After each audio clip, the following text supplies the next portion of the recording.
¿Existe el más mínimo indicio que diera pábulo a una fuerza extraterrestre que hubiera intervenido en la creación de las pirámides? Y algunos se enfocan en el concepto tecnología perdida. Esto sí que es algo que quizás se baraje un poco más, ¿o no? El Valle de los Reyes, las pirámides, mastabas, etc. Fueron construidas por esclavos. ¿Cómo es que pudieron traer miles de toneladas desde las minas de Asuán? Existió una dinastía nubia. ¿Es la piedra Rosetta el hallazgo más importante para la egiptología? A ver, El primer arqueólogo y egiptólogo que viene a este podcast. la cerámica es el 98% de lo que encontramos, es lo que nos permite datar.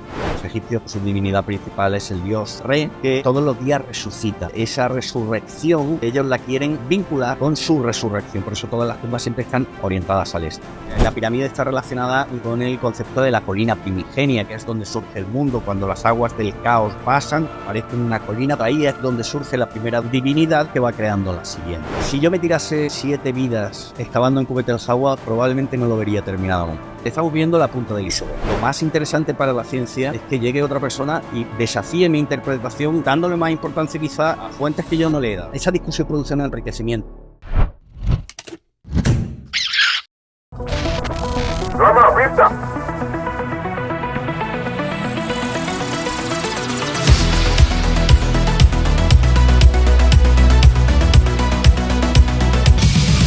Profesor Alejandro Jiménez Serrano. Bienvenido a Podreales. Muchas gracias. Un placer. Bueno, el placer es sin duda mío porque tengo ya... He traído a otro investigador, esto tengo que mencionarlo porque no quiero que lo olvide, ¿no? Pero el primer arqueólogo y egiptólogo que viene a este podcast es usted y estoy que no quepo en mí porque el Antiguo Egipto es algo que verdaderamente me fascina. Como lo comentaba fuera de cámaras, consumo mucho contenido sobre el tema y pues estoy emocionadísimo de tenerle, especialmente porque esto surgió precisamente viendo un documental del National Geographic, que estaba yo ahí una noche tranquilamente y de repente, entre arqueólogos egipcios, le veo a usted, veo a un español con su chaleco, su tema de Universidad de Jaén y digo, no puede ser. Y ahí me puse a buscar en internet y hemos estado ahí intercambiando emails unas semanitas hasta que por fin le he podido traer. Así que yo estoy hoy extasiado, si se quiere. Dicho esto, me gustaría que comenzáramos pues con la primera pregunta que a mí me surge cuando yo le veo a usted en ese cuando te veo a ti, perdón, que me has dicho que te tuteé, cuando te veo en ese documental, que es, yo sinceramente no sabía la actividad arqueológica y egiptológica, si se quiere, que hay o deja de haber en España, entonces me sorprendió mucho. Como consecuencia, empecemos por ahí. ¿Cómo te conviertes tú, Alejandro, en egiptólogo? Bueno, cuando yo estaba estudiando, comencé mi estudio en la Universidad de Jaén y yo decía que iba a ser egiptólogo y la gente se reía de mí, ¿no? Diciendo prácticamente imposible. Esto siempre me gusta recordárselo a los más jóvenes para que se den cuenta de que los sueños se pueden cumplir. Tras terminar mi estudio de carrera en la Universidad de Jaén y luego hacer los cursos de doctorado que se hacían en aquella época, pues tuve la suerte de poder ir a estudiar la especialidad de egiptología al University College de la Universidad de Londres. Y allí estuve durante casi 4 años especializándome y un año después, de terminar allí, pues conseguí un contrato postdoctoral en la Universidad de Jaén. Ya me estabilicé. Y poquito a poco, recuerdo la primera vez que llegué a la Universidad de Jaén, después de haber estado en una de las mejores bibliotecas de egiptología de Londres, que había miles de volúmenes, lo tenías todo. Claro. Llegué a Jaén y me metí en el buscador de la biblioteca de la Universidad de Jaén y solo había unas 80 obras. Entonces, aquello fue deprimente, pero bueno, a la vez también un reto, ¿no? Y hoy podemos decir que tenemos una de las mejores bibliotecas de egiptología de España, ¿no? Porque poquito hemos ido comprando esas herramientas que necesitamos nosotros para desarrollar nuestro trabajo. Claro, no, desde luego. O sea que tú eres andaluz, eres de Jaén o... Sí. Sí, soy de Jaén y he tenido la suerte de poder volver a mi tierra. Qué bueno, wow. Una carambola. Qué gran carambola, por otra parte. Hasta entonces, me comentabas, claro, entonces, como tal, la especialidad de egiptología no era una especialidad de fácil acceso en España, ¿no la había o quizás solo en Madrid? ¿O cuál era la situación? No existía.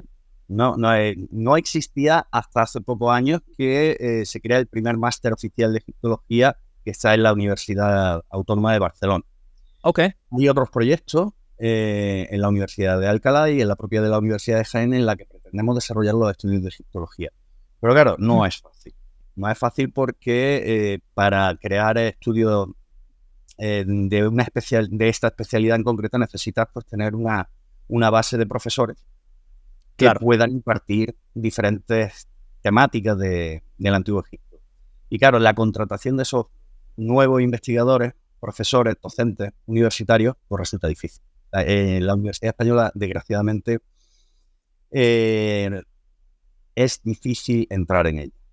Entonces, pues, crear una masa crítica de investigadores que permita ese salto y poder proponer nuevas líneas de docencia, pues resulta difícil. Ahora en la Universidad de Jaén estamos 4 docentes y bueno, ya tenemos esa pequeña masa crítica para comenzar a plantearnos otra historia. Entiendo. Claro, las potencias en egiptología, obviamente, contando con Egipto, que sé que especialmente, ¿no? En los últimos años ha habido mucha inversión, tienen este gran museo que se ve en el documental, que no me ha dado tiempo a mirar. ¿Ya está abierto o no este museo del billón de dólares que habla? Todavía no. Oficialmente abierto al público, todavía no. Vale. Creo que si no es en este otoño, invierno, será, para principios del próximo año. Entiendo. Entonces, Alilo, esa pregunta era, ¿las potencias en lo que a arqueología se refiere, en lo que a egiptología se refiere, más allá del propio Egipto, quiénes serían? Tenemos, por supuesto, franceses, británicos, estadounidenses, que están ahí a la par. ¿Cómo va esto? Bueno, básicamente las grandes potencias han sido siempre Inglaterra, Francia, Alemania. Alemania también. Sí, Alemania. Además son los que más cátedras de egiptología poseen. ¿Qué me dices? Sí, wow, no, ni idea tenía. Sí, y bueno, pues luego digamos que eso serían los que juegan la Champions League, junto con Estados Unidos y Egipto. Y luego digamos que los que jugamos la Europa League, pues sería Suiza, Bélgica, Polonia, Chequia. España está intentando entrar en esa élite de la investigación egiptológica y creo que se está haciendo bien. Estamos dando pequeños pasos, pero pasos constantes, ¿no? Y luego lo importante es que estamos teniendo suerte también en nuestros proyectos de investigación allí en Egipto. Suerte porque el proyecto tiene unas expectativas. Bueno, esto hablamos ahora más en profundidad, cómo se elabora antes, durante y después un proyecto, ya que te tengo aquí y yo, bueno, pues estudié periodismo, luego un máster en comunicación, soy de letras y no tengo conciencia de, bueno, obviamente conozco el método científico cuando uno lo aprende de manera teórica, pero poco más sé. Entonces, claro, ¿cuántos años, por ir cronológicamente, Alejandro, ¿cuándo empiezas tú oficialmente? He visto algunas fechas en internet, pero oficialmente, ¿cuándo empiezas tú a llevar a cabo investigaciones sobre el Antiguo Egipto? ¿Empiezas en Jaén o es cuando llegas a Egipto por primera vez? ¿Y cuándo se produce esto? Pues yo el primer artículo que escribí científico fue en mi último año de carrera, ¿vale? Pero claro, son pecados de juventud. Digamos que poco a poco uno va madurando científicamente y digamos que ya se pueden considerar mi obra científica, mi artículo científico serio, digamos, en torno al año 2000. ¿Vale? Es decir, cuando estoy trabajando ya en Londres, con una biblioteca, con un acceso dentro de un contexto científico pues enriquecedor y claro, eso te permite dar un salto cualitativo. En aquella universidad, en la universidad londinense, imagino que tú serías el único español o había... ¿y eran la mayoría ingleses o había gente un poco de todo el mundo? En lo que yo estaba egiptología estaba dentro del Instituto de Arqueología y había muchos investigadores de diferentes países, europeos principalmente, pero en lo que era nuestro departamento de egiptología, el único español era yo, sí. El resto eran compañeros, había un compañero holandés y el resto eran ingleses. Entiendo. Bueno, después de ese primer pecado de juventud, como tú lo llamas, o quizá ímpetu ahí del que quieres ser, ¿no? ¿Cuándo oficialmente comienzas tú a llevar a cabo trabajos de investigación en on-site, ¿no? Allí en sitios arqueológicos en Egipto. Sí, en 2004, como te había comentado, pues consigo un contrato postdoctoral de la región de Andalucía, ¿Sí? Que se denominaba Retorno de Investigadores Andaluces a Centros de Investigación de Andalucía. Qué bueno. Gracias a eso consigo una pequeña financiación y mi proyecto estaba claramente dirigido ya a la necrópolis de Cubet el Jabra.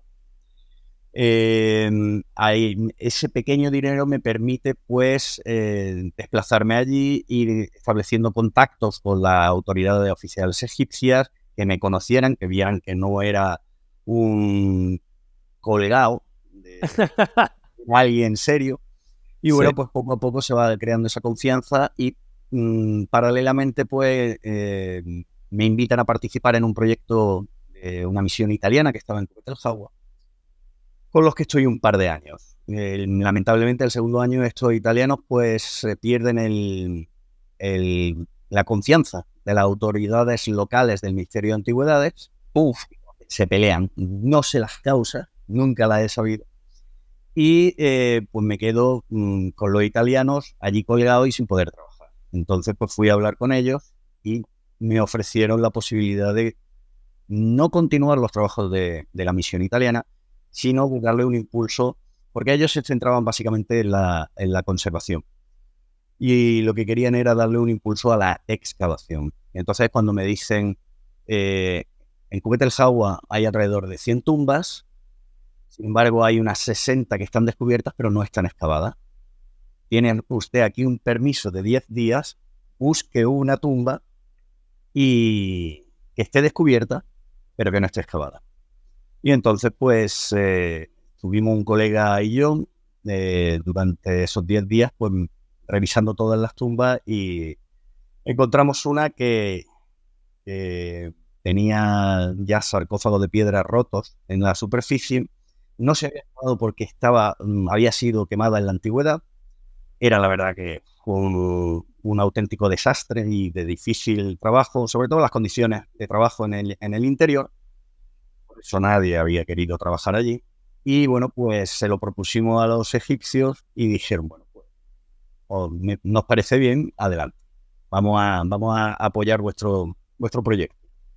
Es muy interesante eso y quiero remarcarlo, ¿no? Porque he visto cuando uno se adentra en el mundo del Antiguo Egipto, sobre todo del trabajo que se hace, a menudo uno encuentra mucha crítica refiriéndose a la gente que no es egipcia y que va a Egipto, ¿no?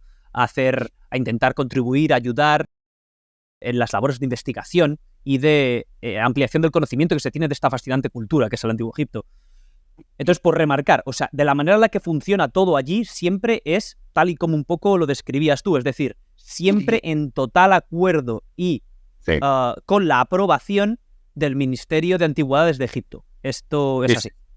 No, por supuesto. Han pasado, yo nunca he llegado a ver esa época o ese estilo colonial en la que el europeo es el que manda. Carter, ¿no? Carter ahí.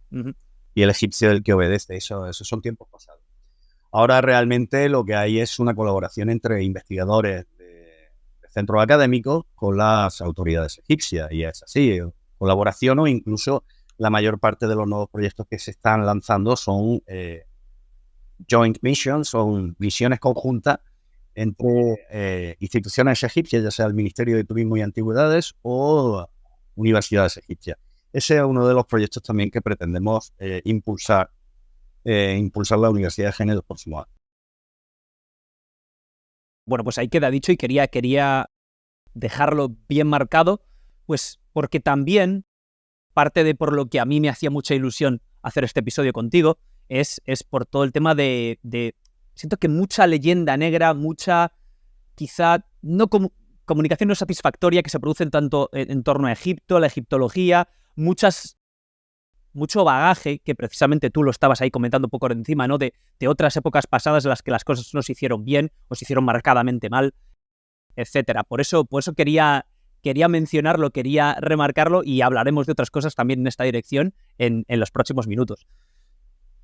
Volviendo a tu tema hablando de tu tema de investigación, ¿por qué decides tú el ir o el centrarte en la zona de allí a las afueras de Asuán, en Kuwait, el Hawa? Porque me has dicho que pese a que vas con los italianos y luego te da esta aprobación, tú ya venías de antes con un interés en esta zona. Además, es muy curioso porque podríamos decir que tú te alejas un poco de el glamour, voy a decirlo si se quiere, ¿no? del plató de Giza, de las grandes pirámides, del Valle de los Reyes, del propio Tutankamón que vemos en el documental, o que vi en el documental en el que te encontré, y vas un poco más al Reino Viejo y Medio, pero a poderes regionales o a estructuras de poder regionales. ¿Por qué tu interés se centra en eso? Bueno, hay muchísimas razones, ¿no? Okay. Que ya tenía claras y que también he ido añadiendo o descubriendo con posterioridad. La principal, la que me movió, es que Asuán fue la frontera política entre Egipto y la región que había más al sur, que era Nubia. Era la última ciudad antes de adentrarse en lo que sería el África Negra, con todo lo que ello implica, es decir, la recepción de artículos y materias exóticas que luego se comerciaban en el resto del Mediterráneo. Claro. En ese sentido, había un elemento que yo tenía claro, y es que esos sitios de frontera son crisoles culturales. Ahí es donde se crean las nuevas formas de comunicación y de trato entre las diferentes sociedades humanas. Porque no solamente se comercia con productos, sino que también se intercambian ideas, por ejemplo, mitos, historias, ¿vale? Y es ahí, me interesaba ver si ese crisol se reflejaba también en el mundo funerario de los que gobernaban esa provincia, esa frontera hace más de 4.000 años. Ya. Y, o sea, que es por eso, claro, para que lo pongamos a la gente en situación, Egipto, como hoy lo conocemos, tiene cientos de kilómetros de frontera con Sudán, que entiendo que es lo que hoy es... Perdón. No pasa nada. No pasa nada, Alejandro, esto es así, es una conversación abierta y a veces a uno lo llaman, pues no pasa nada. Decía que entonces está esa frontera porque Asuán está al sur, para que pues nos pongamos un poco en perspectiva a nivel geográfico, ¿verdad? Todo lo gordo, ¿no? Lo que se conoce mundialmente, que gira en torno a Alejandría, El Cairo, Rosetta, está en el delta del Nilo, aproximadamente entre 800 y 1.000 kilómetros de lejos, o sea, de lejanía con respecto a Asuán, que está bien al sur, también, por supuesto, a la vera, a la orilla del Nilo, pero la distancia es más que significativa y sería ahí donde está esta frontera de la que tú hablas. ¿Esa frontera que hoy vemos en el mapa estaba ya establecida aproximadamente o ha ido cambiando? Bueno, es bastante estable. Okay. Durante la mayor parte de la época faraónica, lo que es Egipto termina en la zona de la primera catarata. Asuán está al lado de la primera catarata, que es un salto de agua rápido que impide la navegación de grandes barcos. Por lo tanto, es una frontera natural. Y esa frontera natural se convierte en una frontera política. Eso sí, durante la época de mayor esplendor o poder militar egipcio, los egipcios siempre tratan de controlar los recursos naturales del sur directamente. Entonces, lo que se produce es la conquista de Nubia. Pero la frontera se sigue manteniendo. Es una frontera también ideológica, ¿no? Entre lo que serían las poblaciones mediterráneas, los egipcios, y las poblaciones del sur que, para resumirlo muy claramente y sin ánimo de tener una conceptualización racista de otros grupos humanos, sería el africano. Ajá. De esto, bueno, ya que lo has mencionado antes y lo mencionas ahora, y sentía que tenía que preguntarte un poco, porque claro, cuando uno está al tanto de este tipo de informaciones, pues estas informaciones también se hacen eco de las situaciones contractuales que se viven en el mundo, ¿no? Y ahora mismo estamos en una situación, yo, como sabes ya, vivo aquí en Estados Unidos y claro, pues hay unos movimientos socioculturales muy fuertes en torno a la raza. ¿verdad? Y bueno, pues aquí hay muchas polémicas con respecto a ello que llegan clara y marcadamente, de hecho muy recientemente, no sé si has oído, a todo lo que envuelve el estudio y el conocimiento del nuevo y del antiguo, del actual y del antiguo Egipto. Entonces, en ese sentido, Alejandro, ¿cómo esto que acabas de definir, como tú decías, brevemente pero concisamente, esto es, podríamos decir que hasta donde sabemos, con los vestigios y las pruebas o evidencias que tenemos, es así? Es decir, existía el Egipto mediterráneo y luego existía esta Nubia con gente con rasgos más africanos, negros, ¿no? Que conocemos, o del África subsahariana, como se llama eufemísticamente a veces. Y luego estaba esta zona, que era una frontera en la que había, imagino, mucha mezcla, ¿no? O sea que, en esencia, esto ya era así esos años atrás, y cuando se dice, pues estas cosas que ahora, la polémica a la que me refería, estoy haciendo aquí una perorata larga, pero a la que me refería era la de, aquí en Estados Unidos ha habido una controversia muy grande porque ha salido en Netflix una serie, lo habrás escuchado, ¿no?, de Cleopatra interpretada por una actriz bueno, es inglesa de raíces africanas, ¿no? Y en Egipto se ha puesto el grito en el cielo porque los egipcios no se sienten pues negroafricanos, si se quiere, se sienten africanos, pero no negroafricanos. Entonces, por responder la pregunta que te avanzaba y que luego me he extendido, esta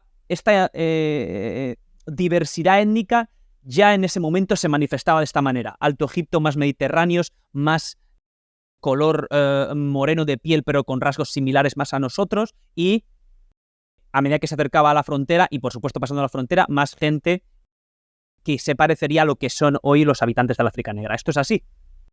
Bueno, en primer lugar quiero comenzar diciendo que la terminología que se utiliza en el mundo anglosajón de raza es racista. Solamente hay una raza ahora mismo que somos los seres humanos, los Homo sapiens. Y luego, pues cada ser humano es diferente. Algunos son más oscuros, otros somos más claritos, algunos somos calvos, otros son más gorditos, y eso. Es decir, pero todos somos seres humanos, somos la misma raza. Eso tiene que quedar claro y no tenemos que caer en la utilización del término de razas humanas, porque razas humanas ahora mismo solo hay una, ¿vale? Los neandertales ya, esa raza humana ya desapareció. Con respecto al Antiguo Egipto, hay diferentes grupos étnicos, no hay una uniformidad. Incluso cualquier persona que vaya hoy a Egipto puede notar esas diferencias de los diferentes grupos étnicos. Mi principal profesor, mi supervisor de tesis de máster en Inglaterra era egipcio, Fekri Hassan, y me decía que Egipto era como un café con leche, que tú comenzabas a echar el café en el delta y lo ibas bajando y aumentaba el nivel de café conforme ibas hacia el sur, ¿vale? Entonces los egipcios cada vez predomina más el color oscuro cuanto más al sur va.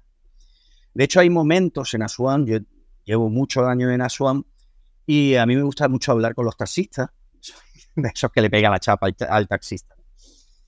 También se la pego en Asuán con mi moderado árabe, y a uno que era bastante oscuro le pregunté que si era nubio, porque hay minorías de grupos nubios en Asuán viviendo, y me dijo muy ofendido, no, yo soy del Alto Egipto. Y yo lo miré y dije, sinceramente, sí, pero bueno, también es la visión de un extranjero, ¿no?, en Egipto. Y quiere decir que es lo que hay en la actualidad. En la antigüedad era lo mismo. En la región de la Primera Catarata lo que tenemos es ese crisol que te avanzaba antes de ideas, pero también de grupos humanos, ¿vale? Y allí convergen no solamente poblaciones de lo que sería el Valle del Nilo, de Nubia, sino también poblaciones que viven en el desierto oriental, en las montañas. Y hay un grupo étnico predominante, o varios grupos étnicos que se denominan los Beja, que incluso aparecen mencionados en los textos egipcios desde hace más de 4.000 años, que son como Medja, y que también serían más del tipo etíope, ¿vale? Es decir, estos negros que son más estilizados, con unos rasgos menos robustos, luego rubios que serían más robustos, ¿no? Y luego estarían las poblaciones mediterráneas, pero se mezclan en Asuán, ¿vale? Uno de los descubrimientos que no nos esperábamos cuando descubrimos la cámara intacta del hermano fundador es que era negro. Y eso, sinceramente, me rompió los esquemas de la propia formación que nosotros habíamos tenido, que habíamos ido adquiriendo a lo largo de nuestra formación y de nuestra lectura, de que los gobernadores de la región de Asuán eran todos egipcios. Y efectivamente sí que eran egipcios. Lo que pasa es que lo que yo no esperaba es que durante la 12ª dinastía, hace 3.800 años, fueran egipcios negros. Pero, claro, dirían, pues sería nubio, ¿no? Era un egipcio negro. ¿Por qué? Porque en su tumba no hemos encontrado ningún elemento, ni siquiera una cerámica que sea nubia. Se entierran a la egipcia. Tienen todos los elementos de ajuar funerario egipcios, bajo las costumbres egipcias. En una tumba de tipo egipcio, envueltos en venda, todo es egipcio. Y ellos hablarían egipcio y probablemente por su posición fronteriza también deberían de dominar pues dialectos o lenguas con la gente con la que se relacionaban, ¿vale? Pero que esa es un poquito la idea, que la mezcla de entonces también se reproducía en la antigüedad, en la modernidad. Ajá, exacto. Y estamos hablando de esta tumba que en este documental se avanza un poquito y luego he visto más contenido tuyo. Es la tumba de este Shammai, es el nombre. Que, claro, como el documental acaba ahí, esto se produce en 2019, 2018, es cuando conseguís desenterrar la momia. Y claro, han pasado unos añitos. ¿Has continuado trabajando en esta momia en concreto o has pasado a trabajar en otras de las tumbas, de las múltiples tumbas que están en esa montaña que ya conoces como la palma de tu mano? Sí, bueno, estamos preparando ahora la memoria arqueológica, es decir, el volumen en el que van a aparecer todos los objetos que aparecieron, dónde aparecieron, cómo aparecieron, y un estudio de las inscripciones. Lo que sí estamos, claro, eso se tarda mucho tiempo porque tiene, aunque no aparezca en los documentales o no se refleje correctamente por cuestiones de guión, es decir, tiene que haber un protagonista, pero somos un grupo de investigadores y a coordinar a tantos, pues resulta difícil porque cada uno tiene su agenda. Entonces, lo que sí, para darle una mayor difusión científica lo más rápido posible, lo que hacemos es publicar los elementos más sobresalientes en artículos científicos. Es lo que estamos ahora mismo terminando. Ok.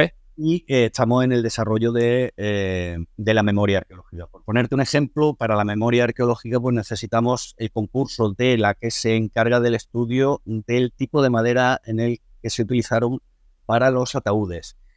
La carpóloga, que es la investigadora que se encarga de estudiar las semillas. Porque nos aparecen ¿Semillas? Además nos aparecen unas semillas quemadas, de cebada, ¿no? Que estarían relacionadas con un ritual funerario. El ceramólogo, los que analizan, los antropólogos físicos que se encargan de ver las patologías, si las hubo, que sufrió Ishmael, etcétera, etcétera. Entonces, coordinar a cada uno y llamarlo y decir, oye, que me debes esto, me lo tienes que enviar, luego la selección de fotos, edición, en fin. Es un trabajo, por supuesto, hercúleo, ¿no? Tiene uno que dedicarle mucho más tiempo. O sea, que no es llegar aquí, lo que nos muestran, ¿no?, al final del documental de tú con la otra persona llevándote la momia, eso es casi parte del principio, ¿no? Luego hay un trabajo muchísimo más amplio de años. Bueno, porque si me estás diciendo que todavía, que estáis ahora terminando la memoria y preparando los artículos, entonces no sé si te puedo, Alejandro, entonces preguntar mucho más sobre Ishmael, como tú lo has pronunciado, porque a lo mejor conviene que esté todo el material fuera para poder hablar en extensión. ¿Es así o...? No, pues lo que pasa es que, claro, los temas en los que estamos trabajando ya son un poquito más avanzados, ¿no? Superan el nivel amateur, ¿no? El nivel amateur, que es el mío, ¿eh? Que es el mío. No he estado ni en Egipto, ¿eh? Todavía, desgraciadamente, no he podido ir. Y cuanto más lo veo, claro. Mira, acerca de este... Bueno, por terminar entonces, Ishmael, ¿es la sorpresa que te llevas tú con su morfología, con su etnia, es quizá para ti lo más relevante, o hay algún otro detalle que pudieras compartir que de verdad te ha hecho pensar, aparte de la satisfacción que muestras en el documental, te ha hecho pensar, wow, aquí sí que tenemos evidencia de algo que va a mover el conocimiento hacia adelante muchísimo de lo que es esta región y la manera en la que operaban estos seres humanos hace más de 3.000 años. Sí, fíjate, no me importa avanzarlo. Básicamente, Ishmael, en su ataúd aparecen 2 títulos administrativos y religiosos, ¿no? Y es un niño que tiene 8 o 9 años. Uno de los títulos es el supervisor del granero. No se dan más detalles, pero es un título económico, de gestión económica. Un niño de 8 años controlando nada más y nada menos que el grano. Y luego tiene otro título que es el de sacerdote lector. El sacerdote lector no solamente implica el saber leer, leer la escritura jeroglífica cursiva del hierático, ¿no? Sino también, digamos que escribían en esa época un egipcio más arcaico, digamos que imaginémonos que estaban escribiendo el castellano de la época cervantina, ¿vale? Okay. Como si nosotros tuviéramos que escribir y leer en época cervantina, lo cual está alejado de nuestra realidad lingüística. Bien, pues estos textos no solamente los tenéis que saber leer y pronunciar correctamente, sino también entonarlos, porque implica textos religiosos. Por lo tanto, un niño de 8 o 9 años no tiene la capacidad, la experiencia para desarrollar facetas económicas y facetas religiosas. ¿Cuál es el significado de que aparezcan esos títulos en su enterramiento? Básicamente por una cuestión. Es un niño que ha muerto con 8 o 9 años y que se va a enfrentar al más allá y pertenece a una familia de clase alta. Entonces, ¿cómo la familia de clase alta lo va a dejar que vaya al más allá sin que tenga un rango social y que sea tratado como tal en el más allá? Entonces se inventan títulos para que el niño vaya con un par de medallitas puestas y las deidades del inframundo pues lo reconozcan y lo traten de acuerdo con sus rangos. Entiendo. ¡Wow! La cuestión es que, claro, nuestro descubrimiento, este tipo de descubrimiento se hizo, es el primero de esta época. No se había descubierto un enterramiento intacto de esta época desde hace más de 70 años.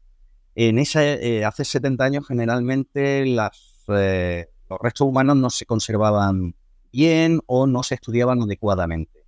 Con lo cual tenemos muchos ataúdes, muchas inscripciones en las que llevan títulos similares. Entonces, claro, habría que ir descartando si estos títulos son póstumos, se les pone para que se vayan al inframundo de acuerdo con su estatus social, o realmente lo disfrutaron en vida. ¿Vale? Ya. Quiero ahora. Entiendo. Y Dios, claro, es tremendamente fascinante. Y siento, no obstante, que esto es como también unos detalles, por supuesto, muy importantes y reveladores, pero como que hay mucho más todavía que no se conoce entonces, ¿no?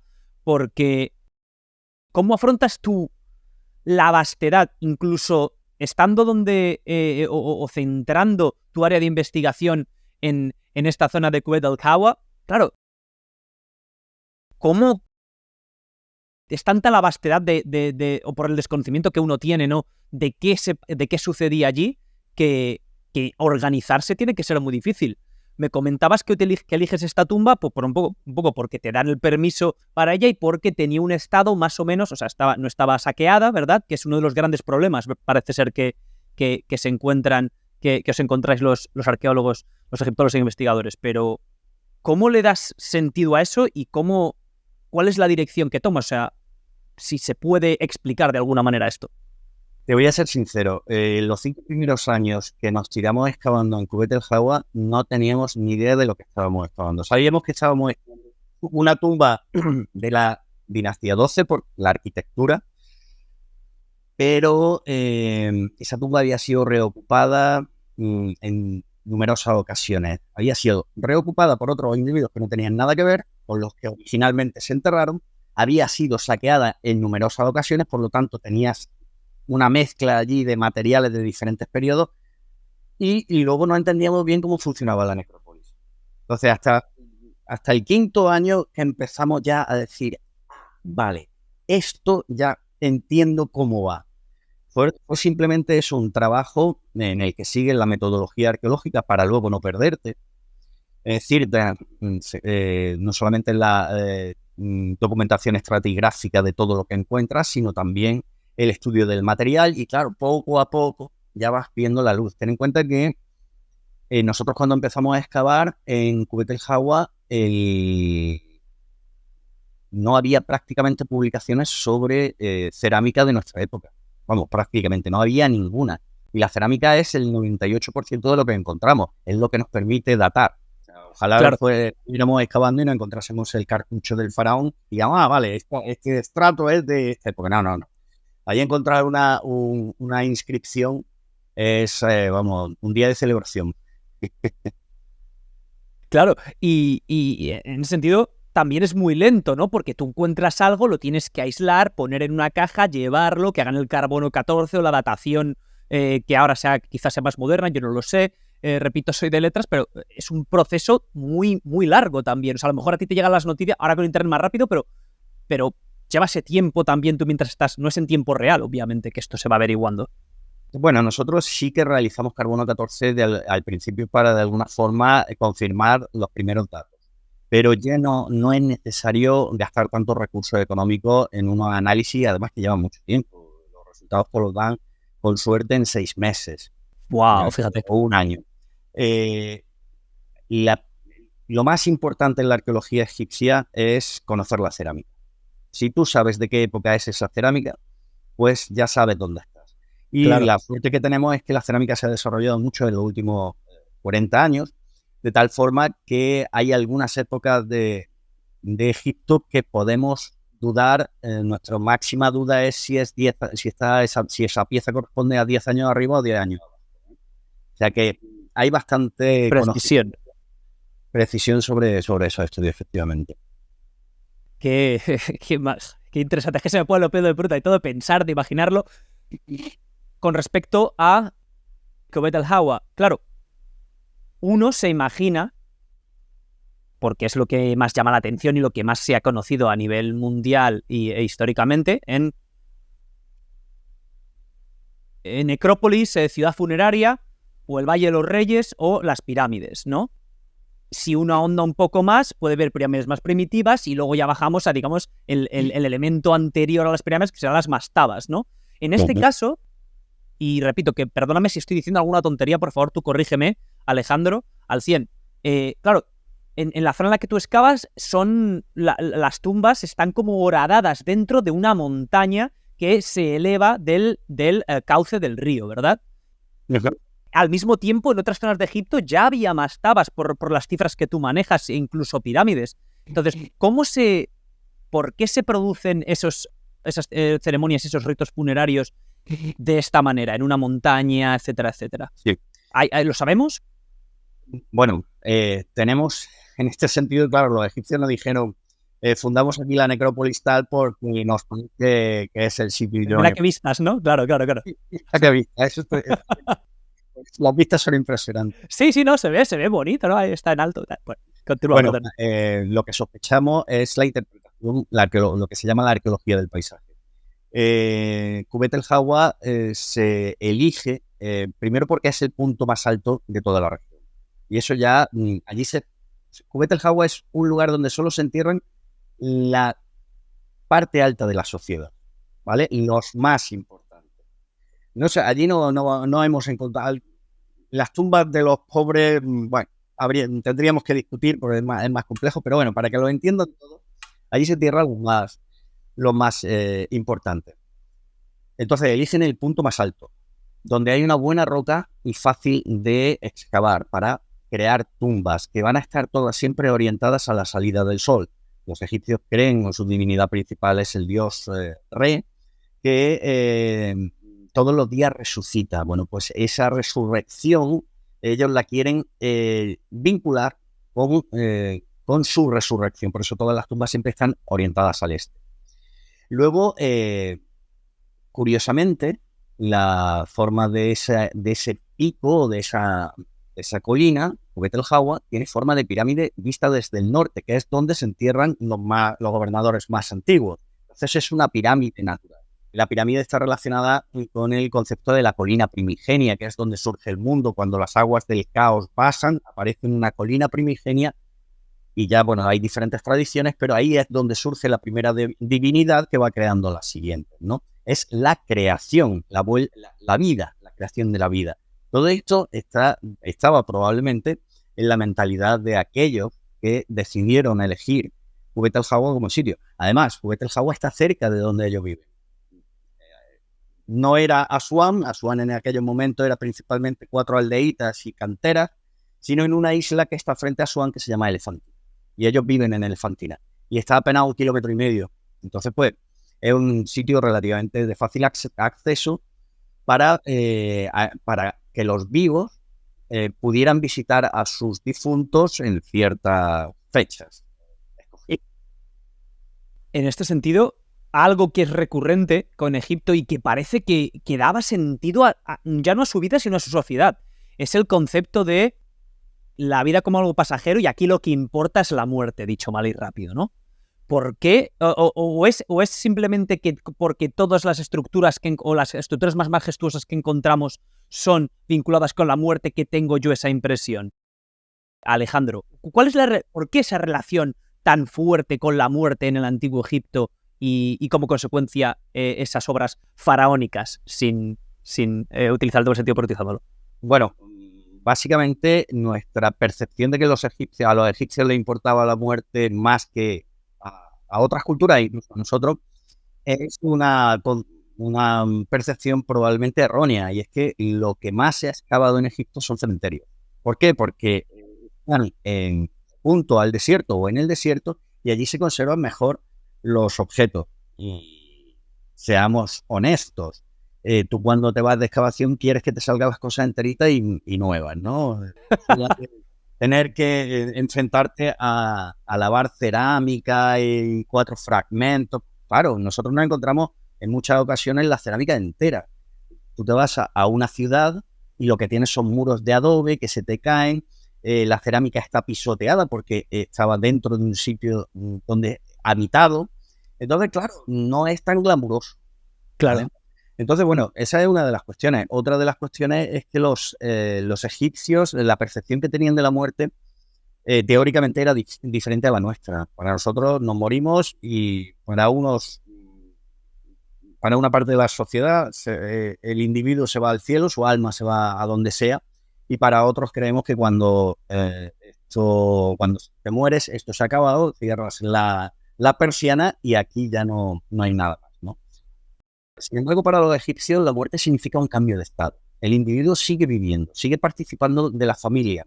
Por eso hay que mantener su culto funerario, ¿vale? Por eso se invertir entre comillas, porque claro, no era el concepto que nosotros tenemos de invertir. Por eso se invierten tantos recursos en el mantenimiento del culto funerario de los difuntos. Algunos con más éxito a lo largo del tiempo, es decir, su culto funerario se mantiene porque tiene una justificación religiosa, política, social X, y otros, pues, su culto funerario pues dura hasta que se muere su hijo o su nieto. Y punto. Ya. Continuando con tu investigación, claro,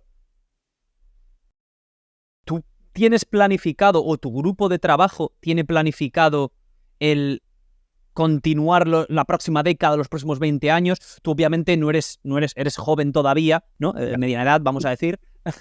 Entonces todavía tienes trayectoria por cubrir.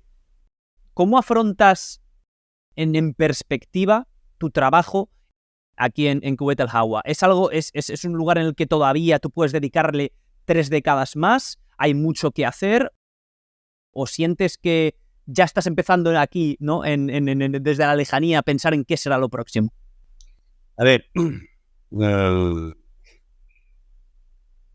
tenemos que diferenciar entre la mente fría y el entusiasmo, ¿vale? Claro, porque la financiación y la financiación, uno de los lemas de nuestro proyecto es Dios proveerá, ¿no? Es decir, hay que invertir muchas veces en proyectos sin tener muy claro por dónde va a venir el dinero, que ya lo intentaremos conseguir como sea. No, si yo me tirase 7 vidas excavando en Kubet-el-Jawa, probablemente no lo vería terminado nunca, ¿vale? En esas 7 vidas. Lo que queda allí por sacar, estamos viendo la punta del iceberg. O sea, queda muchísimo. Por lo tanto, yo tengo un proyecto científico que es el estudio de las tumbas del Reino Medio, de la dinastía 12. En cuanto termine de excavar esas tumbas, mi principal responsabilidad va a ser que se publiquen esas memorias de lo que se ha excavado bajo mi dirección. Eso no significa que el proyecto de la Universidad en Kubet-el-Jawa termine. Lo que tengo muy claro es que la dirección de un proyecto tiene que ser limitada en el tiempo. Yo no quiero ser el viejecito este que llegue a la excavación y digan todos, oh, el director, que ha venido el director. Y no, yo no soy Mr. No te va. No, básicamente porque y en eso estamos ya realizando la transición, la dirección del proyecto recaerá en otras personas más jóvenes que yo, que también estén más familiarizadas con los nuevos métodos y tecnologías para sacarle el mayor provecho a Kubet-el-Jawa. Yo, sinceramente, llega un momento en el que te das cuenta de que empiezas a estar obsoleto, ¿no? Y dices, bueno, pues es el momento de darle la oportunidad y, sobre todo, yo tengo mi interpretación de Kubet-el-Jawa, pero es mi interpretación. Y lo más interesante para la ciencia es que llegue otra persona y desafíe mi interpretación, dándole más importancia quizá a fuentes que yo no le he dado, ¿no? Entonces, esa discusión produce un enriquecimiento y que ayuda a entender al final mejor cómo vivían y morían las sociedades en la antigüedad. Claro. Por profundizar en un punto que ha estado muy interesante. Pero no queriendo yo hacerte sentir mal o sufrir. Comentas, yo siento a veces que me quedo obsoleto. ¿Podrías darme, para que yo tenga un poquito idea, a qué te refieres con cómo va evolucionando la arqueología moderna? ¿Es una cuestión estrictamente tecnológica? Es decir, que van ahí y todo lo hacen con su teléfono móvil, ¿o no? ¿A qué te refieres con eso? Si te puedo preguntar. Te voy a poner un ejemplo. Por favor.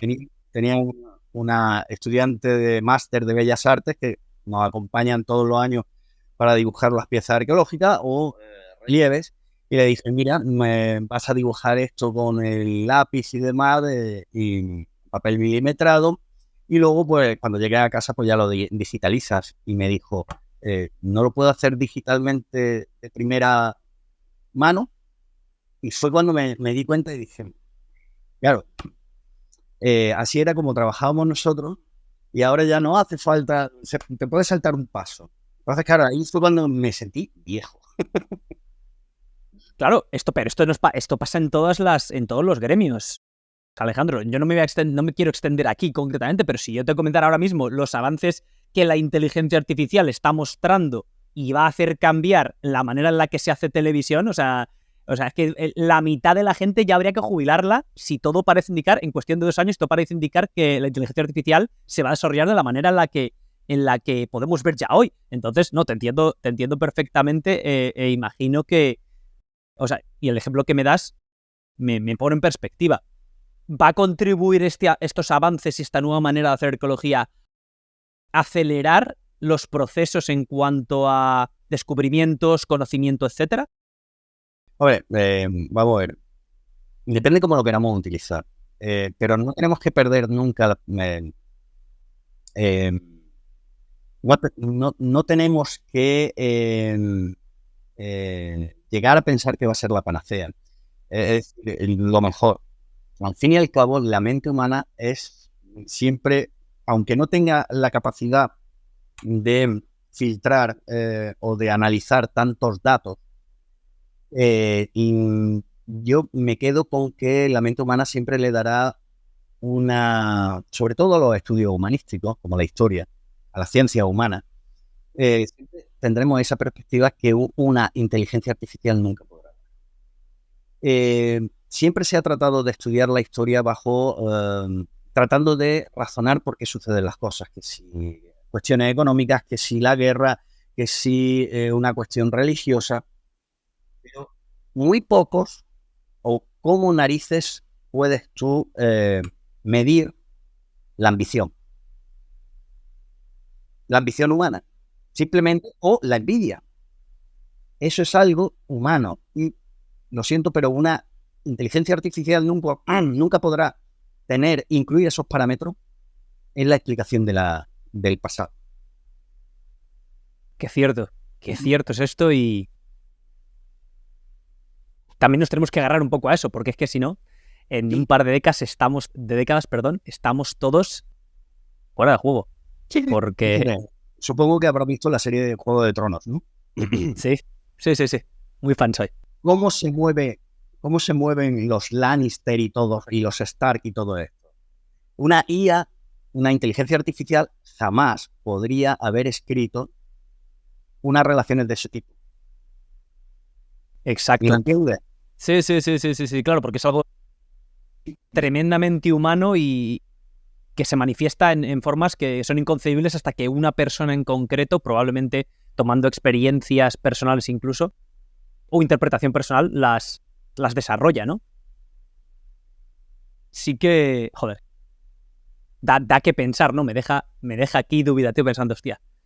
Y tengo más cosas que quiero preguntarte, pero me quedo pensando yo en esto, porque me gusta reflexionar, ¿no? Cuando hablo de estos temas, cuando veo contenido, me gusta reflexionar desde mi persona, ¿no? Y desde lo individual, que creo que es importante, más allá que consumirlo de manera pasiva, ¿no? Pero por continuar hablando de Egipto, y para que no se me vaya el tiempo yo aquí callado pensando. Tu objetivo entonces, o sea, que tú, de la manera en la que lo estás diciendo, dado que tu intención y ya estás comenzando es dejar a una nueva generación, podría preguntarte dónde tienes la mirada o qué lugares manejas como posibles frentes para un futuro cercano, o todavía es muy pronto para hablar de esto y estás tan metido todavía en tu trabajo en Kuwait El Hawat que no prefieres no hablar de esto. Hay algo. Hay algo, vale. No me digas más, no me digas más, que no quiero ya hacerte sentir incómodo. Y la verdad es que, pues esto te lo pregunto también, Alejandro, porque yo quería que quedara claro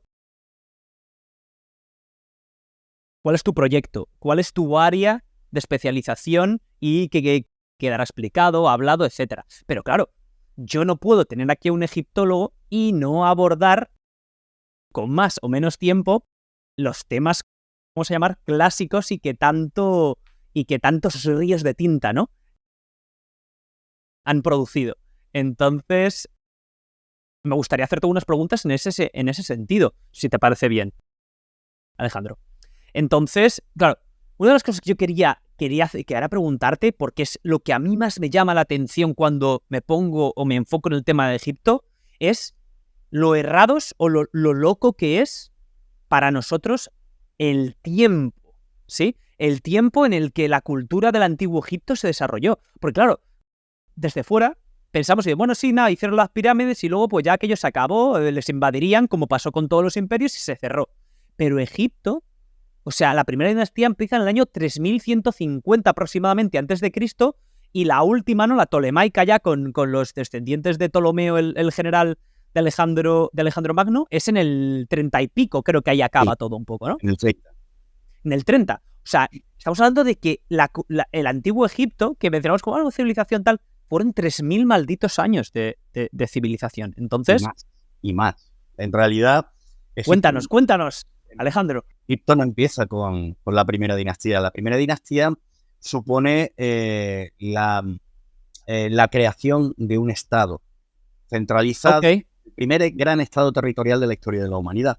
Pero lo que es la cultura egipcia viene la formación de esa sociedad compleja, de las formas religiosas que poco a poco se van haciendo comunes. Eso comienza en el año 5000 antes. Claro, con el neolítico, las primeras sociedades neolíticas, desde sociedades igualitarias, como luego pasan a crearse las diferencias económicas, es decir, las primeras élites, y esas élites se van enfrentando, se van aliando hasta que como en la película de los inmortales, solo puede quedar uno, ¿no? Y es el Menes o Narmer o quien sea, ¿no? El primer faraón. Ya. O sea, que es incluso anterior y claro, algo tan vasto a la hora de intentar analizar o comprender se nos escapa, porque nuestra civilización, vamos a decir 2000 años, pero en realidad de la manera en la que vivimos hoy, son los últimos 300, 500 años que en realidad han forjado lo que hoy somos. Bueno, no lo que hoy somos, en realidad me estoy aquí porque, por supuesto, si la tradición de la antigua Grecia y romana, no seríamos quienes somos. Estoy hablando ya un poco más a nivel europeo occidental, si se quiere. Esto es algo que se tiene muy consciente desde los egiptólogos, o sea, entienden que la vastedad de estos más de 5.000 años es algo que hay que considerar en todas las investigaciones que hacen. Especialmente te lo pregunto también porque, claro, creo que es un elemento, el entender esto muy bien, a mí me ayudó mucho a entender el por qué las pirámides no las han hecho los aliens, ¿sabes? Que es algo que te voy a preguntar también. Pero claro, tú dices, porque desde fuera es muy sencillo que te digan, esto lo hicieron los aliens, porque claro, te dan 4 datos aislados, pero dices, joder, es que claro, fíjate como unos tipos que no tenían la rueda y que hacían estas locuras de momificarse, van a construir algo tan sofisticado. Pero cuando ves que estructuras funerarias llevan construyendo cientos y cientos y cientos y cientos de años y conociendo la capacidad del ser humano para mejorar desde estar en una cueva comiendo lo que pillas a tener una sociedad tan compleja que te permite momificar y crear una pirámide para uno de los componentes de ellas, en este caso el faraón, pues claro, tiene mucho más sentido, ¿no? Sin contar, por supuesto, con cuando te metes en toda la cantidad de pruebas que hay y que responden a muchas preguntas, si bien no todas. Pero el concepto tiempo entiendo que es fundamental para entender todo esto, ¿no? Bueno, básicamente es que uno de los grandes problemas que tiene Egipto es que la percepción que tenemos, que suele tener la sociedad, es que el antiguo Egipto es estático, cuando realmente no lo es. Egipto es dinámico, va cambiando las formas de expresión, las formas de construcción, la arquitectura. Aunque el arte lo veamos siempre igual, siempre hay diferencias, ¿vale? Eso que ya tienes que entrenar un poquito el ojo, pero tampoco mucho, ¿eh? No es lo mismo los relieves de la época de las pirámides con los relieves que se hacen 1300 años después en la época de Ramsés II o los que se hacen en la época tolemaica. Y eso es fácil de ver. Luego, nuestra sociedad urbanita, alejada de todo lo que son los modos de expresión y de funcionamiento de las sociedades rurales. Tenemos que pensar que en Egipto probablemente el 90-95% de la sociedad era una sociedad rural. Nosotros somos urbanitas. Y claro, nos cuesta mucho pensar, esto cómo lo harían tal, no puede ser, tiene que ser una fuerza, y ya comenzamos a darle vueltas al mundo paranormal o trascendente. Y hay gente que vive del cuento y vive muy bien del cuento. Simplemente no hacerles caso y, no sé, los que nos dedicamos a esto nunca tenemos dudas, ¿no? Eso es así y quiero que profundemos ahí un poquillo, pero esto está claro. Entonces, ya dicho esto, quería también preguntarte, en estos términos genéricos, siento que hay un elemento muy importante que muchas veces se obvia, o por lo menos yo como amateur que se acerca al tema, se obvia, que es el concepto clima, voy a llamarlo en general. Y esto que te quería yo poco preguntar porque no sé cómo lo aborda la egiptología. Puesto con una pregunta muy simple, ¿el clima del Egipto, vamos a decir, no te voy a decir a los tolemaicos, quizá que es más cercano a nosotros, pero de el 2000 o 2600, 2500 cuando se hacen las primeras antes de Cristo, después, etcétera. ¿El clima que había en Egipto es muy diferente al que hay hoy o no es así? Vamos a ver, los estudios del clima se han desarrollado en los últimos 50 años muchísimo y una de las regiones que mejor se conoce es el Valle del Nilo, gracias a los estudios sobre los sedimentos. Claro, el Nilo es un río que fluye desde el interior de África y desde los grandes lagos y también desde las colinas o las montañas etíopes. Y entonces pues se han estudiado muy bien los sedimentos del lago Tana que recibe las lluvias monzónicas cada año y ello producía una inundación anual. Y también se ha estudiado en un lago y se ha comparado, por ejemplo, con otro lago que hay cerca que se nutre de las aguas del Nilo, que es el Fayum. Bueno, se han comparado esos sedimentos y se ha visto que ha habido, pues, cambios climáticos a lo largo de los últimos 10.000 años, desde el final del Holoceno, ¿no?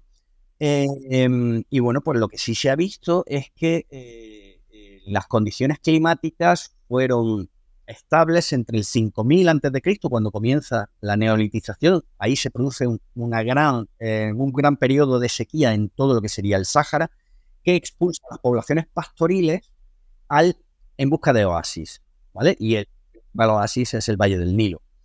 Bueno, pues ahí es cuando se desarrolla la neolitización, ¿vale? Empieza la gente a conquistar el Valle del Nilo y lo termina conquistando.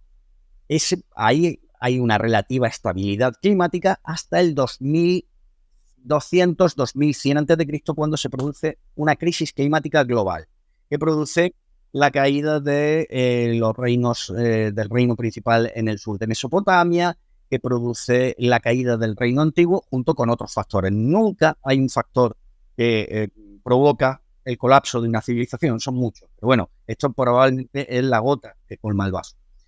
Entonces, ¿el clima en la época de Keops es el mismo que ahora? No. Hubo lo que serían los márgenes del Sáhara, en los que probablemente habría todavía una vegetación más o menos dispersa, desaparece y se convierte en lo que conocemos hoy el Sáhara, ¿vale? Pero claro, no es lo mismo también el norte de Egipto, en la zona de Asuán. En Asuán sí que hay un clima hiperárido desde hace más de 20.000 años, ¿vale? Pues estamos más al sur. Entonces, también hay que saber a qué región nos estamos refiriendo, ¿vale? Entonces, no. Otra época, claro, eso es la del año 2100, fue una crisis climática bastante gorda, ¿vale? Luego sabemos que en torno al año 1200 se produce una crisis climática de en torno a una duración de una década que provoca el colapso de los grandes reinos de la época del bronce final en el Mediterráneo oriental, ¿vale? Entonces, ¿qué ocurre? Que en este caso fue una década, no sabemos lo que duró la crisis climática de finales del tercer milenio, pero bueno, el ser humano siempre ha ido sufriendo esas crisis y de esas crisis surgen nuevas soluciones, adaptaciones, ¿vale? Entonces son periodos muy chulos para estudiar. Claro, no, quizá para vivir no tanto, Alejandro, pero para estudiar desde luego. Simplemente no. Pues ahí queda dicho el tema del clima, que claro, yo, pues eso, repito, sin conocer, me imaginaba, pero por encima de todo sí que siempre fue una zona con un más o menos menor o mayor marcado carácter de aridez o de semidesertidad, voy a llamarlo, aunque quizás esté errado con el término. Sí. Si podemos abordar clásicas cosas que quería, voy a hacer una serie de preguntas rapiditas a Alejandro de los errores que se cometen habitualmente o que han quedado en el pozo, en el imaginario mundial con respecto a Egipto. Y que están, parece ser, que bastante demostradas. Lo que pasa es que las que digo, como tengo un egiptólogo, se las pregunto. Construcción de grandes elementos funerarios como el Valle de los Reyes, las pirámides, mastabas, etc. ¿Fueron construidas por esclavos o por trabajadores a sueldo, o ni uno ni otro? Porque hay gente que dice que no está tan claro y que es difuso. A ver, fueron construidas por los mejores trabajadores especialistas que había en Egipto. O sea, tú no puedes levantar una pirámide o construir una tumba con una decoración alucinante con unos esclavos. Tiene que ser una mano de obra. Además, serían los mejores especialistas los que trabajaron en ese tipo de monumentos. Pues ahí queda dicho y que quede claro. Y tiene todo el sentido cuando uno lo piensa así conceptualmente, pero primero es claro, ven una estructura tan increíble, tan faraónica, y dices, hostia, esto lo ha tenido que hacer aquí alguno con 200 con el látigo y 200.000 sufriendo. De hecho, para la construcción de las pirámides, la pirámide de Keops parece claro que se utilizaron a 20.000 trabajadores de forma anual. Yo lo que siempre digo, la construcción de la pirámide no es tanto erigir o poner piedra sobre piedra.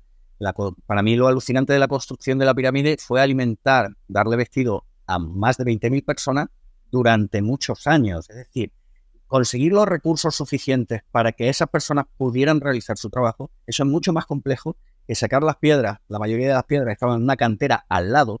Al lado. Es otra de las preguntas que tenía. Continúa.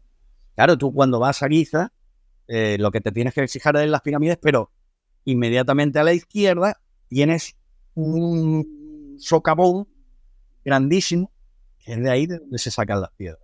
Claro. Entonces, la piedra está a tiro de piedra, pero la comida, eso es lo difícil.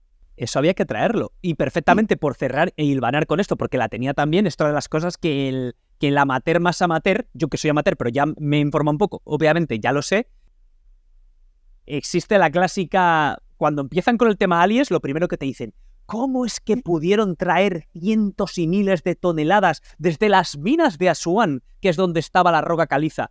Luego lo lees en profundidad y resulta que es que de las minas de Asuán solo traen una ínfima parte, que es la parte exterior y el granito. ¿Es así, Alejandro?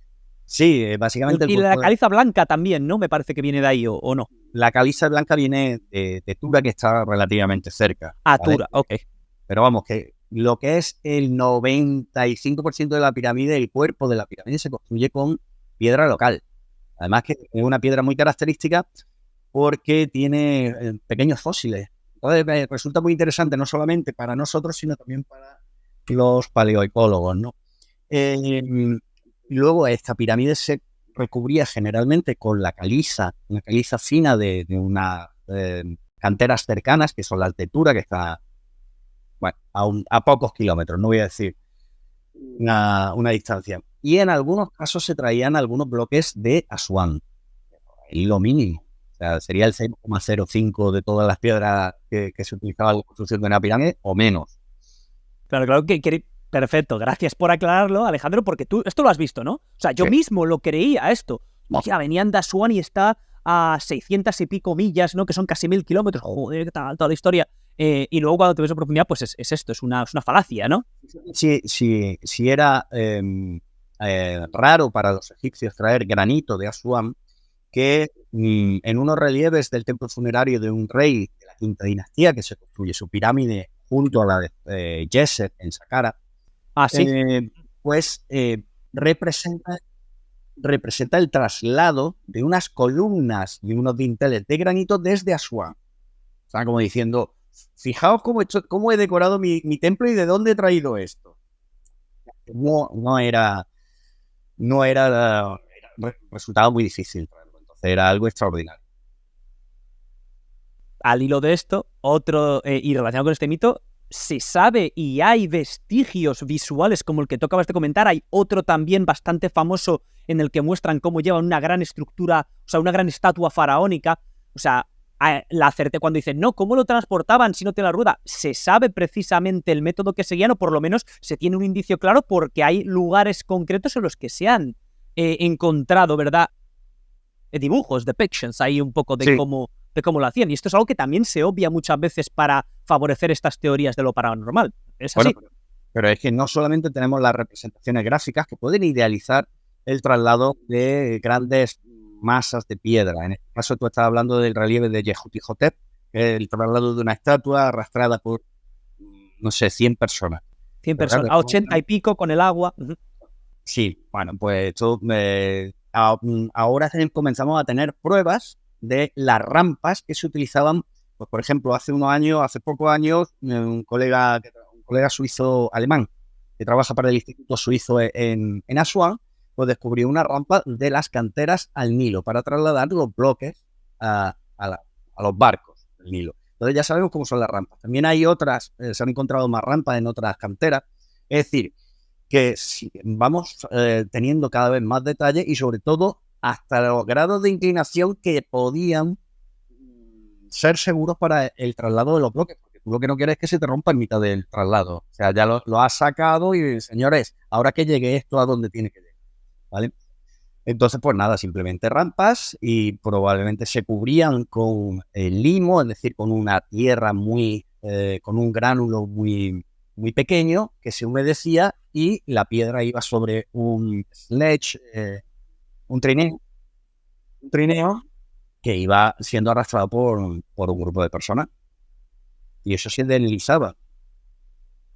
Y de hecho, he leído que leí un artículo durante el fin de semana probando esto, que unos japoneses, una empresa de no sé qué de ingeniería japonesa lo había intentado de manera satisfactoria, al mover bloques de manera rápida, deslizando, siguiendo un poco la tecnología que podrían, o el desarrollo que podrían tener los ingenieros o los trabajadores del Antiguo Egipto.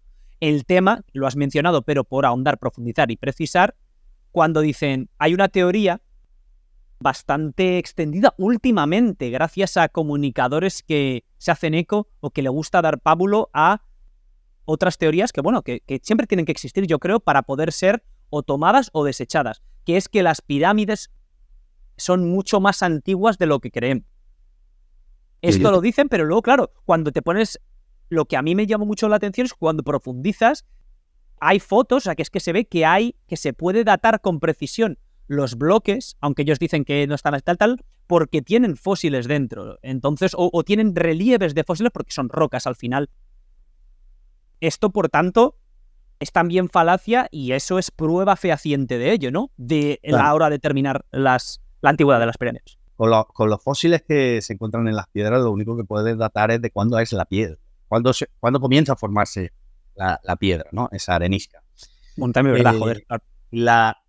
Y tú tú puedes datar una pirámide por todo lo que rodea la pirámide. En primer lugar, inscripciones. Hasta en la pirámide de Keops tienes unos graffiti sobre las cámaras de descarga en las que se menciona los grupos de trabajadores. Sería una especie de cuadrillas de trabajadores y unas pues llevan el nombre del rey Keops, Khufu, ¿vale? Dentro de las pirámides te encuentras cerámica. O sea, y en todas, no solamente la cerámica coincide con el reinado de tal faraón, o sea, todas se reocupan, imaginémonos, se construyen hace 10.000 años, ¿no? Pero todas se van reocupando por orden, ¿eh? Entonces dicen, faraón, esta me la quedo yo. Luego ya mi hijo que se coja la de... Y no tienes... No, y cualquiera que vaya a Egipto ve que haya estado en Egipto, ve que las pirámides están hechas por seres humanos y para seres humanos. Lo que pasa es que son brutales. El tamaño... Pero bueno, es porque el ser humano es capaz de hacer lo mejor y también lo peor. ¿Qué es eso exactamente? Que, bueno, es que lo vemos a lo largo de toda la historia, ¿no? Que el ser humano, pues que lo has dicho perfectamente, no hay nada que añadir. Capaz de lo mejor y de lo peor. Esto es así. Otra, que no es una conspiración, pero es algo que ahora está muy, por lo que te comentaba antes, el tema racial está muy en boca de todos y quería mencionártelo, especialmente por tu trabajo en la frontera entre el Bajo Egipto y Nubia, que siempre me confundo, es el Bajo, ¿verdad? El Alto. Vale, ves, es que me confundo porque, claro, tú lo ves en el mapa y cae como que mejor que el Bajo sea alto y el Alto sea bajo, ¿verdad? Sí. Pero, entonces, perdóname por el error. Pero por tu conocimiento y por tu trabajo en esa frontera, existió, y se sabe clarísimamente, que hubo una dinastía nubia, ¿verdad? En el conjunto de lo que conocemos como el Antiguo Egipto. Sí, bueno, la llamada dinastía 25 o Kushita. Básicamente, Egipto, poco antes de que la conquisten los kushitas, los nubios, pues era un conglomerado de microestados que estaban compitiendo y guerreando y conspirando, una guerra de tronos constante. Y claro, en el sur se organiza un estado mucho más fuerte que justifica su intervención en Egipto por unas cuestiones religiosas y arrasa. El único problema es que se encontraron justo cuando conquistan todo Egipto con otro gran estado, que es Asiria. Y ahí comienzan a meterse el dedo en el ojo uno a otro hasta que Asiria es mucho más potente y conquista Egipto y provoca de alguna manera que los egipcios tomen conciencia de que los nubios, que el reino nubio, el reino cushita, es un gigante con pies de barro y que se le puede derrotar. Toman, y bueno, también la conquista cushita y luego Asiria elimina también a muchos actores de esa guerra de tronos, ¿no? Ya. Qué interesante. Y ahí, esto no lo sabía yo. Ahí queda dicho. Grande profesor. Otra cosa que quería mencionarte. La piedra Rosetta. ¿Es la piedra Rosetta o piedra filosofal? ¿Es verdaderamente el hallazgo más importante para la egiptología que se ha hecho jamás? ¿O ya se sabía un poco cómo iba el lenguaje y la piedra Rosetta simplemente solidificó este conocimiento? No. Fue realmente la herramienta que permitió descifrar la escritura jeroglífica. Y de hecho, todo el mundo lo sabía. Es decir, fue descubierta por franceses. Exacto. Que el soldado, por un soldado francés por un oficial francés que se dio cuenta de la importancia que podía tener ese monumento. O sea, hasta un militar de grado medio ya se dio cuenta de la posibilidad. Cuando lo reciben los sabios de la comisión que está acompañando al ejército francés, lógicamente se convierte en uno de los descubrimientos estrella. Y eso llega a oídos de los ingleses, que cuando derrotan al ejército francés en Egipto, le piden todas las antigüedades, especialmente la piedra Rosetta. Y los franceses se la entregan, sí, pero han hecho cientos de calcos porque saben que, vale, nosotros no tendremos la piedra Rosetta, pero sí vamos a tener el calco del original.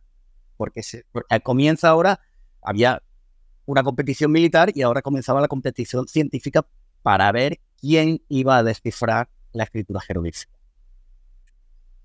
Y es con ese desciframiento, con ese descifrado, que se inicia la edad de oro, ¿no? De la edad de oro de la egiptología, es decir, es cuando de verdad se empieza a poder conocer en profundidad una pléyade o todos los detalles, o la gran parte de los detalles que conocemos acerca de Egipto hoy, ¿no?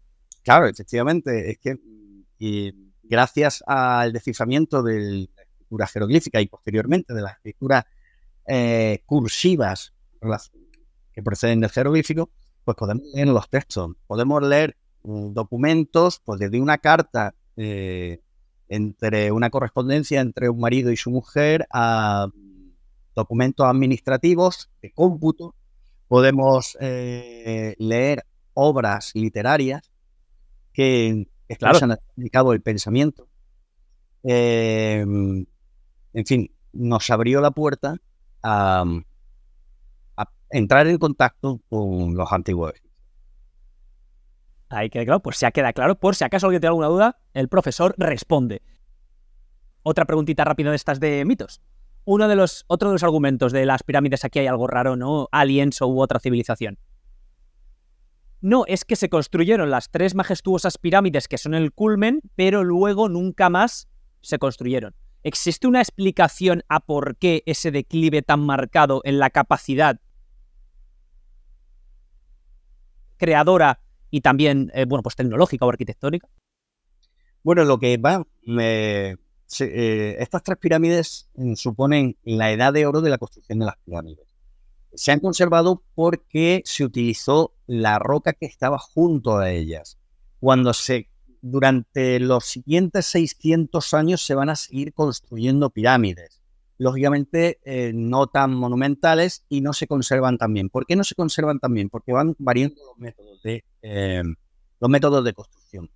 Bien, las pirámides que se construyen después no tienen acceso a canteras cercanas como tenía la de Giza, o bien porque simplemente consumen muchos recursos. Los faraones de la dinastía 12 lo que hacen son el cuerpo de la pirámide de adobe y luego la recubren con piedra caliza. Hacen trampa, ¿vale? Luego, Claro, pero es que te consume muchos recursos el Estado. Son muchos trabajadores que, imagínate que en vez de tener que alimentar a 20.000, tienes que alimentar a 5.000. Pues ya puedes invertir esos recursos en, pues por ejemplo, hacerte un palacio mucho más bonito o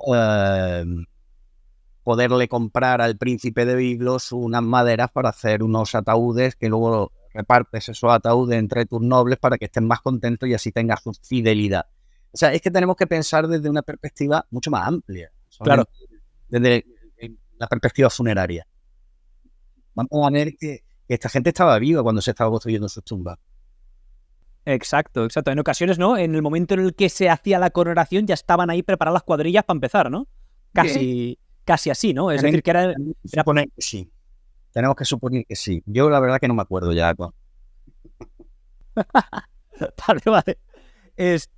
Y por cerrarlo, entonces lo hemos tocado, pero ahora ya afrontándolo, ¿existe el más mínimo indicio o el más mínimo punto de oscuridad que diera pábulo a una fuerza extraterrestre o no conocida que hubiera intervenido en la creación de las pirámides? Y perdóneme si la pregunta le ofende. Perdóname si la pregunta te ofende, doctor. O sea, no, las preguntas ni no ofenden. Me da hasta vergüenza decirlo, pero bueno, perdón. No hay pregunta ni hay pregunta que ofende. Es la respuesta, ¿no?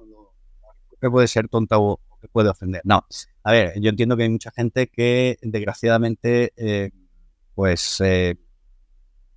ve o recurre o ha visto algún documental en el que se implica la intervención de fuerzas supernaturales, ¿no? En este caso, antes sería la Virgen María o Santiago Apóstol, y ahora, como ya no creemos en esto, pues tienen que ser los aliens, ¿no?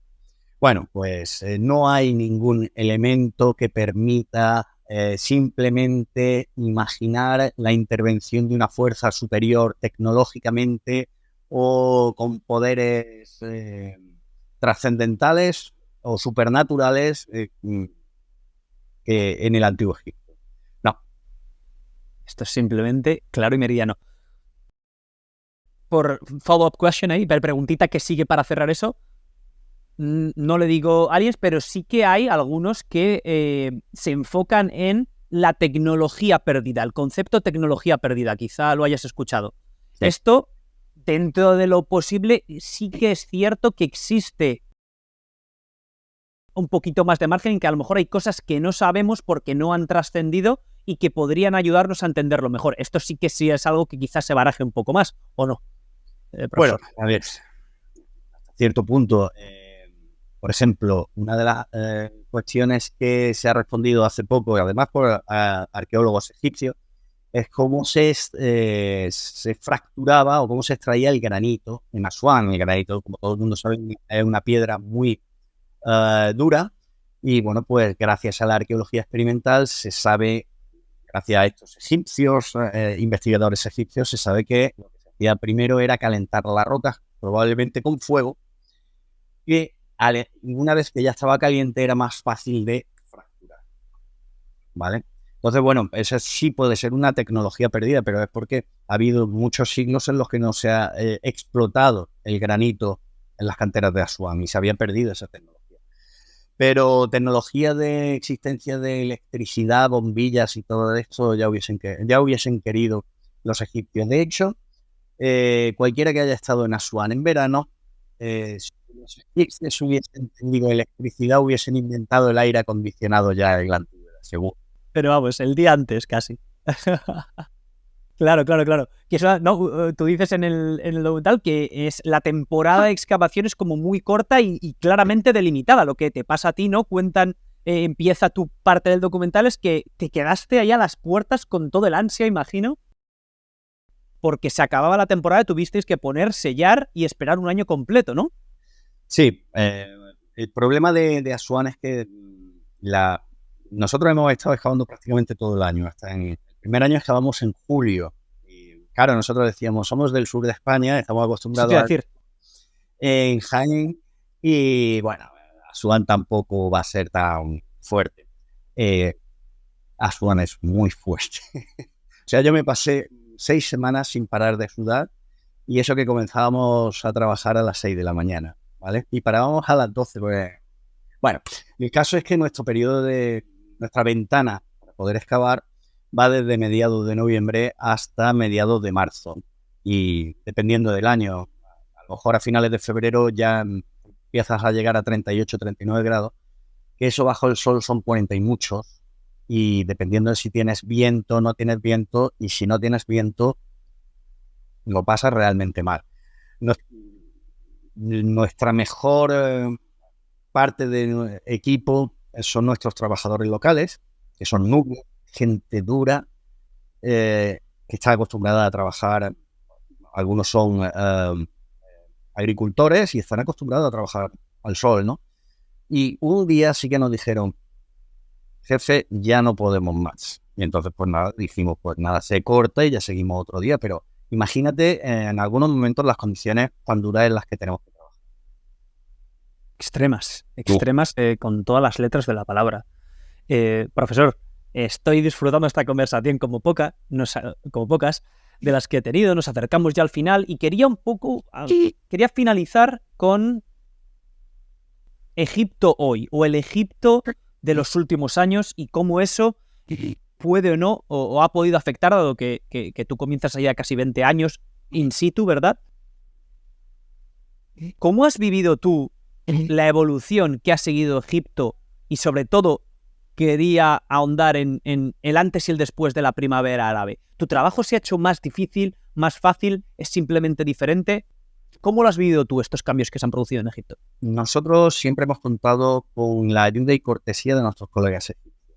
O sea, en ese sentido, hombre, lógicamente no le dejan a cualquiera excavar allí en Egipto, y necesitas, aunque te conozcan, necesitas pasar los mismos filtros cada año.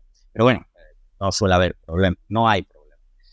Para mí, lo más interesante que está ocurriendo en el Egipto actual, aparte del desarrollo económico, es y demográfico, es la irrupción y que puedes palpar el entusiasmo de las nuevas generaciones de egiptólogos egipcios. Tienen muchas ganas de trabajar, tienen muchas ganas de aprender, y bueno, pues lo único que nosotros podemos hacer es ofrecerles formación en aquello en lo que no se han podido formar. Pero sí, el futuro de la egiptología pasa por esos jóvenes investigadores. Por tanto, he hablado con otro investigador, arqueólogo, pese a que no estudio arqueología, que me hablaba de los problemas que tuvo por los celos que existían en Perú. Este hombre se especializa en el Perú, su elemento principal es el Paititi, ¿no? La famosa ciudad perdida. También ha hecho trabajos en el Machu Picchu y ha encontrado bastantes dificultades. Él dice, ¿no? Siempre son versiones en todo en la vida, pero él dice que por el hecho de que él fuera extranjero, que generaba ciertas envidias que le hacían un poco, que les llevaba a esta gente a ponerle a lo mejor a él palos en las ruedas, o a dificultar su actividad, o simplemente a no darle el permiso en cuestión. En Egipto no sucede así tanto. Mientras uno tenga el rigor, la paciencia y la disponibilidad para seguir los cauces que le marcan, todo discurre como debiera. Sí, sin ningún problema. Vamos a ver. Yo siempre he dicho, y creo que nuestros colegas egipcios, que al final son los encargados de garantizar que las personas, que los investigadores que nos acercamos al patrimonio egipcio, no lo destruyamos, sino que vayamos con métodos científicos. Yo siempre he dicho que la ciencia no tiene banderas. Y si no lo entendemos así, siempre vamos a estar dentro de unos parámetros nacionalistas, que es el verdadero cáncer, increíblemente, en el siglo XXI, que todavía haya guerras y reclamaciones nacionalistas a estas alturas.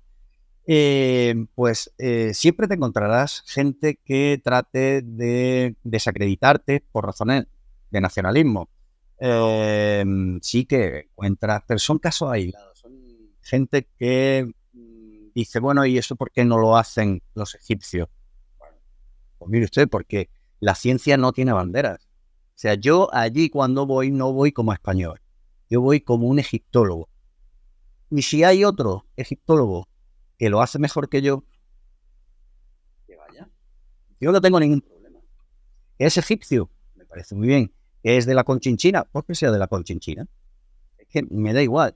Lo importante es que la persona que esté allí esté haciendo un buen trabajo.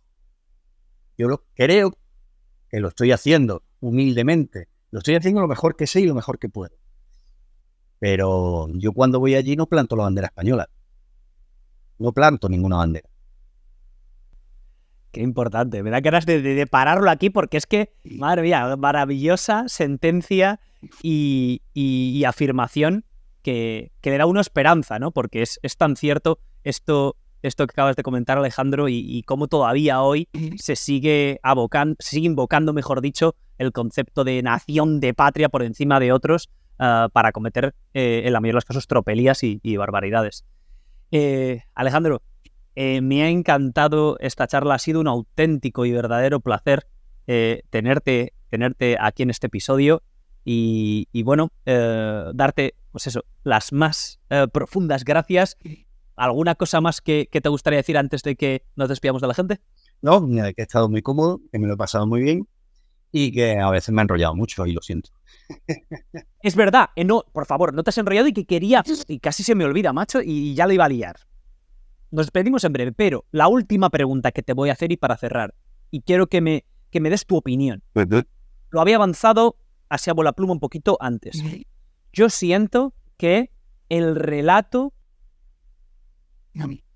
lo que sabemos, la evidencia, el avance, los estudios, el conocimiento del Antiguo Egipto, no te quiero ofender, pero desde vosotros los profesionales da la sensación de que no se hace, de que no voy a decir que no se haga bien, pero de que hay otros que os han comido la tostada, Alejandro. Es decir, hay otros que han usurpado los canales hoy, por supuesto con internet, tan accesibles como puede ser YouTube, como pueden ser redes sociales o incluso no documentales, porque los documentales tienen más rigor, obviamente, y hay mucha más tradición, afortunadamente.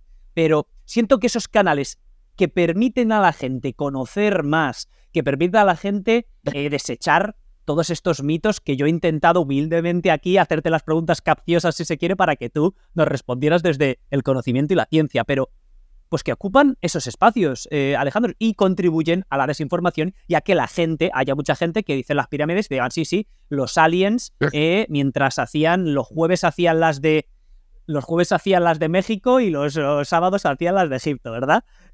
Diciendo un chiste estúpido, pero que es así. ¿Cómo ves tú esto? ¿Cómo ves tú la labor de comunicación por parte de aquellos que dedicáis vuestra vida a ello? ¿Se podría mejorar? Sí. ¿Cómo afrontar? Lleva razón. Es algo obvio y parece mentira. Pero también hay una responsabilidad en el mundo de la gran difusión. Desde luego. De la gran difusión, y estoy pensando en un canal de una gran productora que todo el mundo conoce, en un canal que supuestamente tiene que tratar de temas históricos y la mitad de la programación trata sobre naves espaciales. O sea, ahí es donde está la primera responsabilidad. El germen, ¿verdad? El gran germen, eso es lo que llega a las grandes masas. O sea, no se preocupan, probablemente porque les sale más barato hacer unos documentales con material ya grabado y que pueden reutilizar 10.000 reciclado y con gente que bueno, pues son grandes comunicadores. O sea, dirán patochada, pero son grandes comunicadores. Pero también esa sería una de las razones. Pero luego también tenemos que pensar en los pobres investigadores, los que nos dedicamos a la ciencia. Es cierto que hay un problema de comunicación, de transferencia del conocimiento a la sociedad. Pero claro, yo doy clases en la universidad. Tengo que investigar, que me lleva mucho tiempo. Me voy a Egipto de 6 semanas a 2 meses, seguidos todos los años. Luego otros viajes que tienes que hacer por cuestiones burocráticas. Tengo una familia. Y tengo que hacer la comida a mis hijas todos los días. Y 24 horas en el día. Sí, y el día tiene 24 horas. Oye, y que de vez en cuando me gusta también salir con mis amigos a tomarme una cerveza.